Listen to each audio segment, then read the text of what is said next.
guys, I'm going to read to you my favourite book, Bertie, written by Alan MACDONALD. And I hope you enjoy just like me. Before we start, I'm going to show you my reading friend, Mr. Bear. So, shall we start? Chapter 1.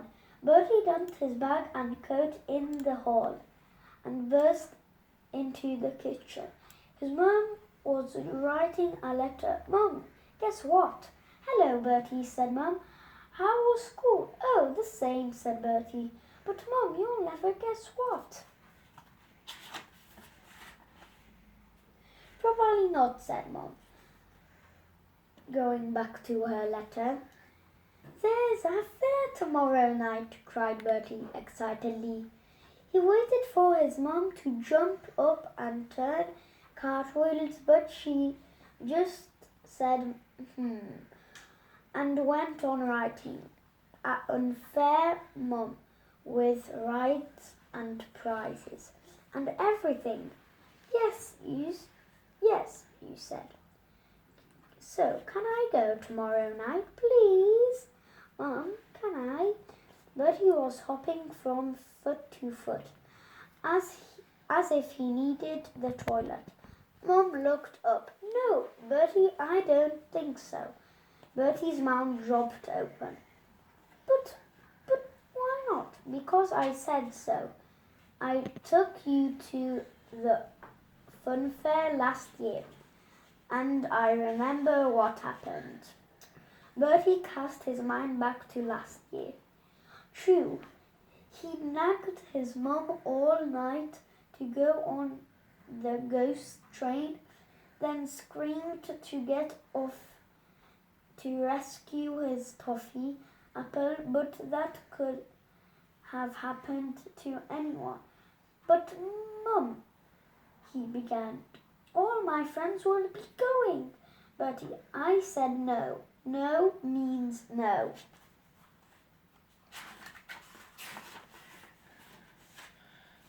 Dad was in the garden, raking the lawn. Dad cried, "Bertie," rushing outside. "Bertie, I just swept that up." "What?" Dad groaned. "That pile of grass. You've just tramped through." "Oh, sorry." Bertie looked at his shoes. If people left piles of grass lying around, how was he meant to avoid them? "Dad," he said, "can you take me to the fun fair tomorrow night?" "No," said Dad. "Why not?" "I've got choir practice." "But it's only for a night." "Sorry, Bertie, ask your mum." "I did. She won't take me either." "Then you can't go." But, Bertie stomped off, trailing grass all through the house.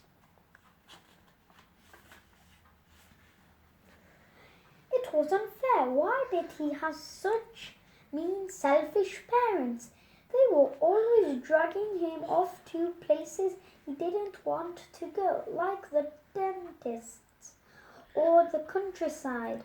But when it came to something important like a fun fair, they always said no. Surely there was someone who could take him. Of course, Gran. Gran was never too busy to do things with Bertie. She'd probably be grateful, he asked her. Chapter 2. Ding dong. Gran opened the door. "Oh, hello, Bertie. Come in. I was just talking about you." Gran was watching telly with her neighbor, Sherry. Bertie had met Sherry before. Generally, he did his best to avoid her. "Hello, Bertie. Come in. Give your Auntie Sherry a big kiss."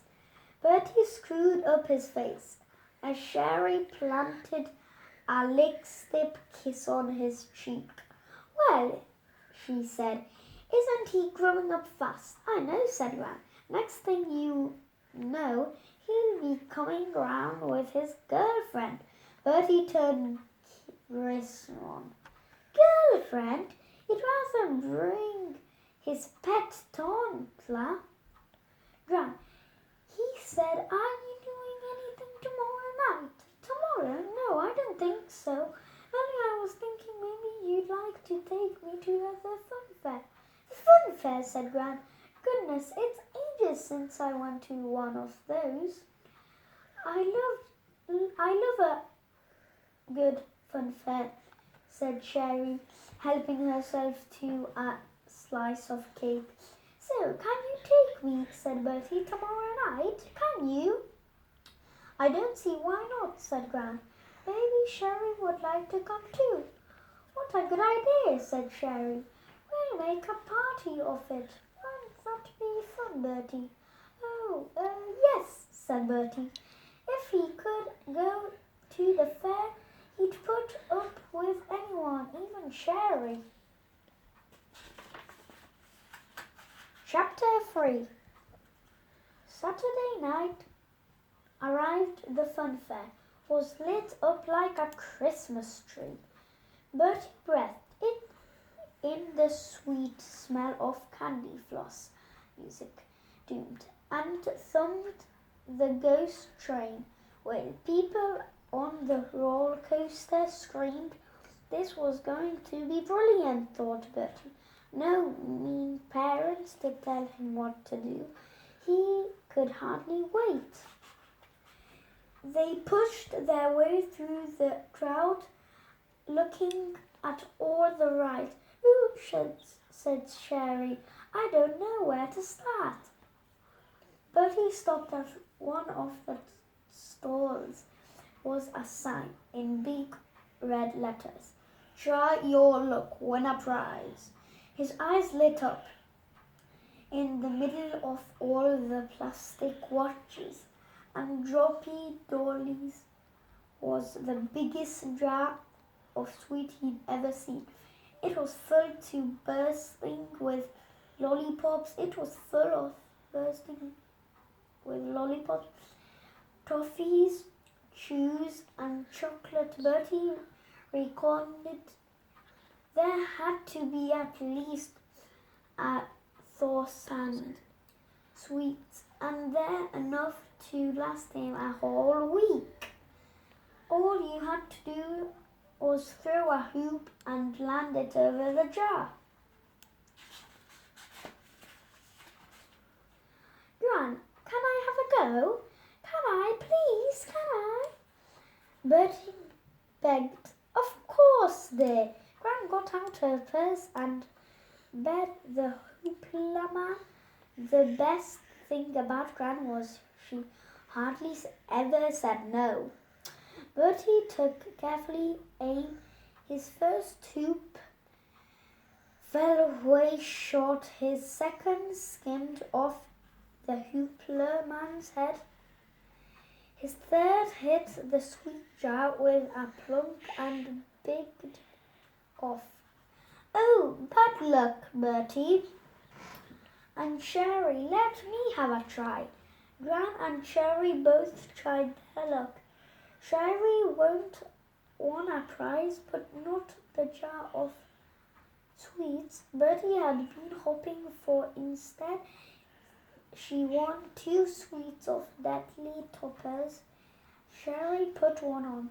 They wobbled around on her head crazily, flushing red and green. You tried them, Potty, she giggled. I bet they'd suit you.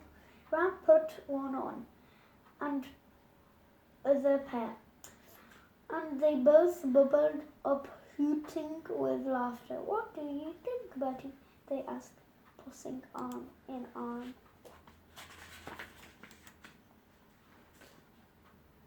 Oh, great, said Bertie. But aren't you a bit, old for them? Oh, look, he's gone all pink, giggled Sherry. How embarrassing, you said. Bertie trailed behind Gran and Sherry, watching their beetly bobbers bob up and down like yo-yos. This wasn't that he'd planned at all. In fact, he was starting to think this could turn into the worst night of his life. He seemed to be stuck with two aliens grannies from the planet Bonkers. What if someone from his class saw him?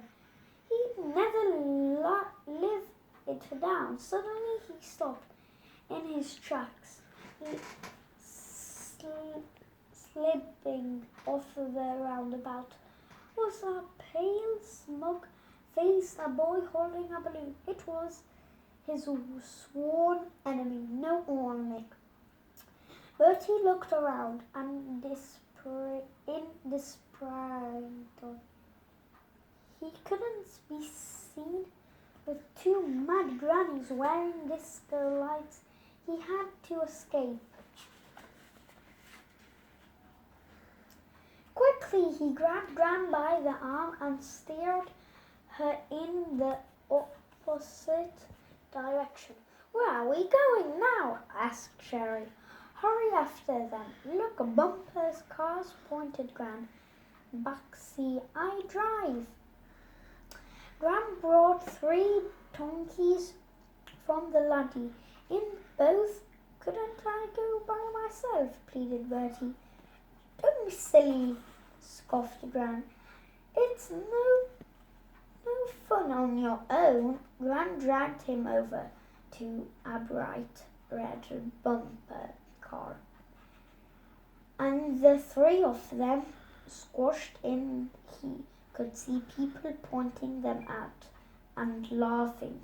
He slid down in his seat, trying to hide. The music started, and Gran's foot slammed down on the pedal. The car lunged away. Bump! They crashed into the yellow car in front. Thump!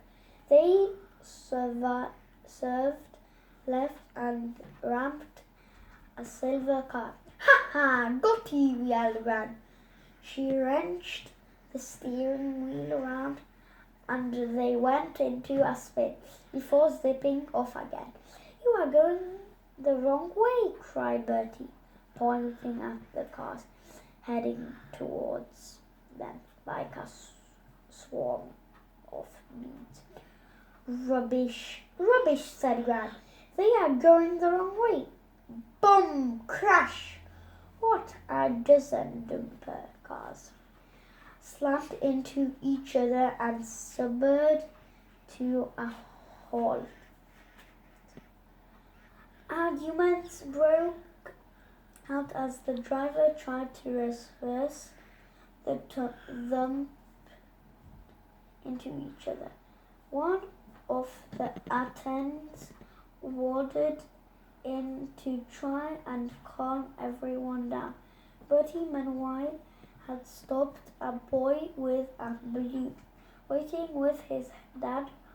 He sank even lower in his seat. It was no warning. Bertie said, "Gran, what are you doing down there?"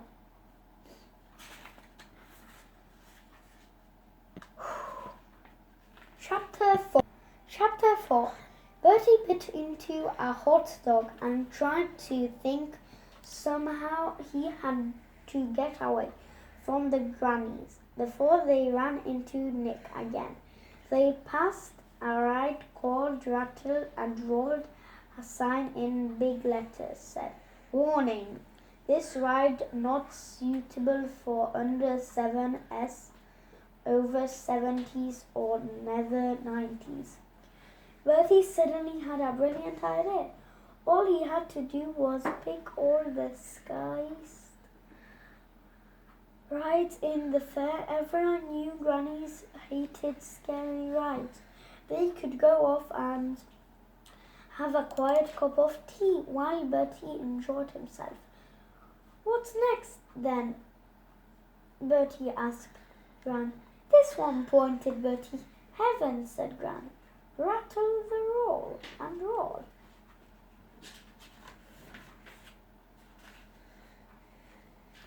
Sherry looked up at the gigantic tower. I Bertie, she said. Gran's eyes twinkled. I double dare you back, she said. Bertie stared at them. But won't you be scared? He asked. Of course we will, laughed Gran. I'll probably scream my head off, giggled Sherry. Me too, said Gran. But Bertie can hold my hand. Bertie took his seat between Gran and Sherry. The safety bar clumped into place. Gran snored.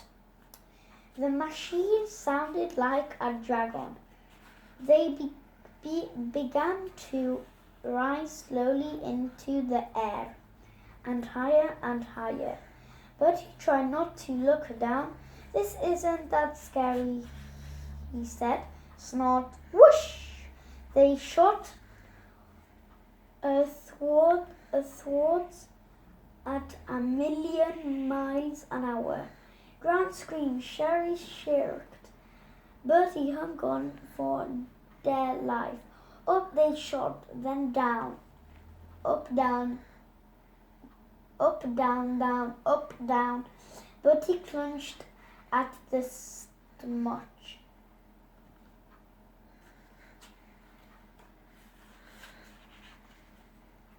Finally, the ride stopped. The bar went up. Woo! That was amazing, whooped Sherry as they got off. I've come over already, gasped Gran. Are you all right, Bertie? You've gone a bit pale. Groaned Bertie.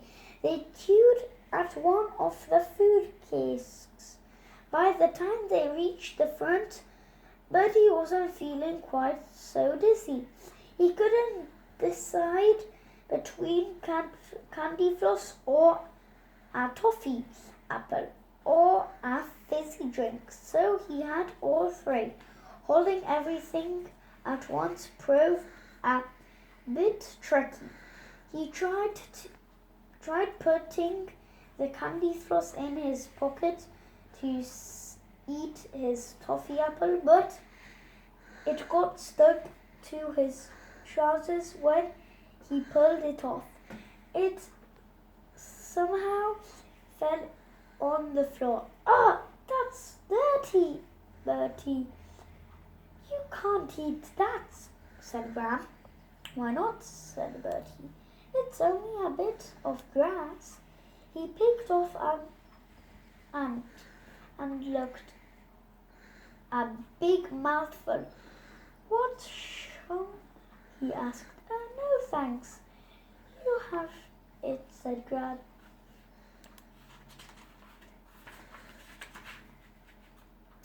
Turning a corner, Bertie screeched to a hotel. The old Nick had just arrived at the bottom of the skelter. Bertie looked around desperately for somewhere to hide. Any moment now, Nick would spot them to come over and dunked under the barrier and joined a queue for one of the rides. Goodness, said Gran. I'm sure. What? Said Bertie. Looking up, he clumped. The sign said, Mighty Megmax, the world's fastest roller skater. Bertie had never been on roller skates before. To tell the truth, he wasn't sure he wanted to, but it was too late.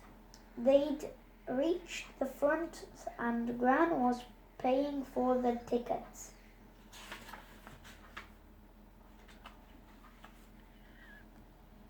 Bumble, rumble, rumble, rumble, rumble. Bertie clung to the safety bar as their carriage climbed the steep track.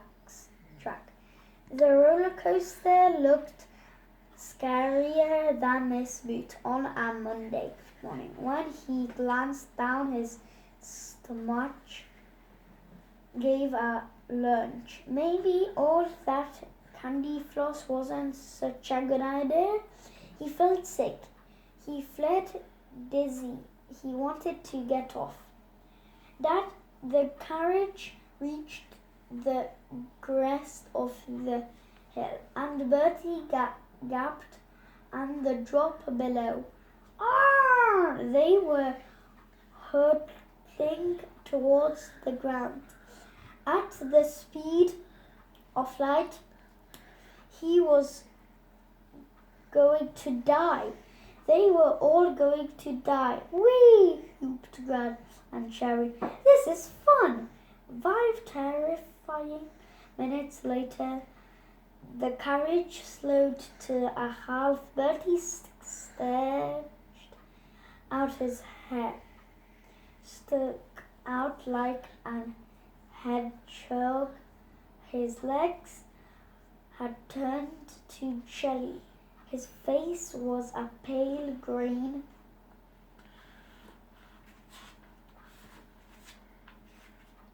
Hello, Bertie, chirped a voice. Enjoying your ride? The Ornick was waiting by the barrier, and he was holding something large and shiny. Look what I won on the hoopla, he boasted. Bertie stared at the giant sweet jar stuffed with jollipops, chocolate, and jewels. He matched health. He was going to be blue. And that is the end of the book. See you in our next video. Thanks for watching. Thanks for watching. Bye. Subscribe.